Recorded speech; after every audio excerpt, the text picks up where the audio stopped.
Narrator, एक युवक के पास एक जादुई बाइक थी जो उसे किसी भी जगह ले जा सकती थी और उसकी इच्छाएं पूरी कर सकती थी। दिन उसने कहा, मुझे समुद्र के तल पर ले चलो। बाइक ने उसे समुद्र के तल पर पहुंचाया। युवक ने समुद्री जीवन देखा और आह्लादित हो गया। उसने कहा, धन्यवाद बाइक, तुमने मुझे अद्भुत अनुभव दिया।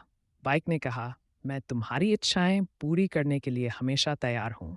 युवक ने बाइक का उपयोग करके कई और जगहों की यात्रा की जैसे पहाड़, जंगल और ऐतिहासिक स्थल। उसने नए लोगों से मुलाकात की, नई चीजें सीखी और अपने अनुभवों से समृद्ध हुआ। जादुई बाइक ने उसकी जिंदगी को रोमांचक और यादगार बना दिया। युवक ने बाइक का उपयोग करके अपने दोस्तों और परिवार के लिए कई आश्चर्यजनक अनुभव प्रदान किए और सभी ने जादुई बाइक की शक्ति की सराहना की। समुद्र तट पर सूर्यास्त के समय युवक अपनी यात्रा को याद। एक लड़के के पास एक जादुई साइकिल थी जो उसे किसी भी जगह ले जा सकती थी। एक दिन उसने कहा, मुझे पहाड़ों पर ले चलो। साइकिल ने उसे पहाड़ों पर पहुंचा दिया। लड़के ने सुंदर दृश्य देखे और खुश हो गया। उसने कहा, धन्यवाद साइकिल, तुमने मुझे अद्भुत अनुभव दिया। साइकिल ने कहा, मैं तुम्हारी इच्छाएं पूरी करने के लिए हमेशा तैयार हूँ। लड़के ने साइकिल का उपयोग करके कई जगहों की यात्रा की और नए अनुभव प्राप्त किए।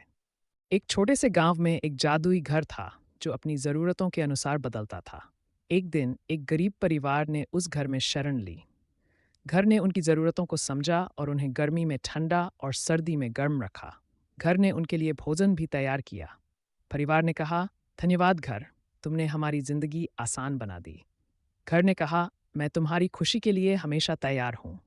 परिवार ने जादुई घर में खुशी से जीवन बिताया और घर ने उनकी हर ज़रूरत पूरी की। एक लड़की के पास एक जादुई छतरी थी जो उसे किसी भी जगह ले जा सकती थी। एक दिन उसने कहा, मुझे समुद्र के किनारे ले चलो। छतरी ने उसे समुद्र के किनारे पहुंचा दिया। लड़की ने समुद्र की सुंदरता देखी और खुश हो गई। उसने कहा, धन्यवाद छतरी, तुमने मुझे एक अद्भुत अनुभव दिया है। छतरी ने कहा, मैं तुम्हारी इच्छाएं पूरी करने के लिए हमेशा तैयार हूँ। लड़की ने छतरी का उपयोग करके कई और जगहों की यात्रा की और नए अनुभव प्राप्त किए। एक जंगल में एक खरगोश रहता था जिसका नाम करीम था। करीम बहुत ही डरपोक था और हमेशा अपने बिल में छुप जाता था। एक दिन करीम की मुलाकात एक चूहे से हुई जिसका नाम मोहन था। मोहन बहुत ही साहसी और चतुर था। उसने करीम को समझाया कि जंगल में खतरों से कैसे बचना है। करीम ने मोहन की बात मानी और उसके साथ जंगल में घूमने लगा। मोहन ने करीम को दिखाया कि कैसे अपने डर पर काबू पाना है और कैसे जंगल में सुरक्षित रहना है। धीरे धीरे करीम का डर कम होने लगा और वह जंगल में साहस के साथ घूमने लगा। करीम और मोहन अच्छे दोस्त बन गए और जंगल में साथ में रहते थे। एक दिन जंगल में एक बड़ा खतरा आया।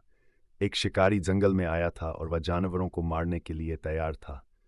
करीम और मोहन ने साथ में मिलकर शिकारी को भगाने का फैसला किया।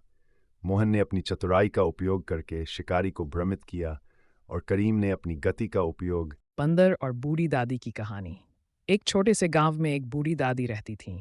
वह अपने दिनों को अपने पालतू बंदर के साथ बिताती थीं। बंदर का नाम मोहन था और वह बहुत ही चंचल और खेलने वाला था। बूढ़ी दादी मोहन को बहुत प्यार करती थीं और उसके साथ खेलने में अपना समय बिताती थीं।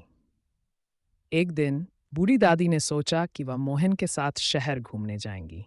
उन्होंने एक बस पकड़ी जो शहर की ओर जा रही थी। बस में चढ़ते ही बूढ़ी दादी ने देखा कि बस में बहुत ठंड थी। उन्होंने अपने बंदर को गर्म रखने के लिए अपने पास रखा। मोहन ने बस की खिड़की से बाहर देखा और बर्फ के टुकड़ों को देखा जो बस के पास से गुजर रहे थे। वह बहुत उत्साहित हो गया और बूढ़ी दादी से कहा, दादी देखो, बर्फ, मैं बर्फ को छूना चाहता हूँ। बूढ़ी दादी ने मोहन को समझाया कि यह बर्फ है और ठंडी है, लेकिन मोहन ने बर्फ के टुकड़ों को पकड़ने की कोशिश जारी रखी। बस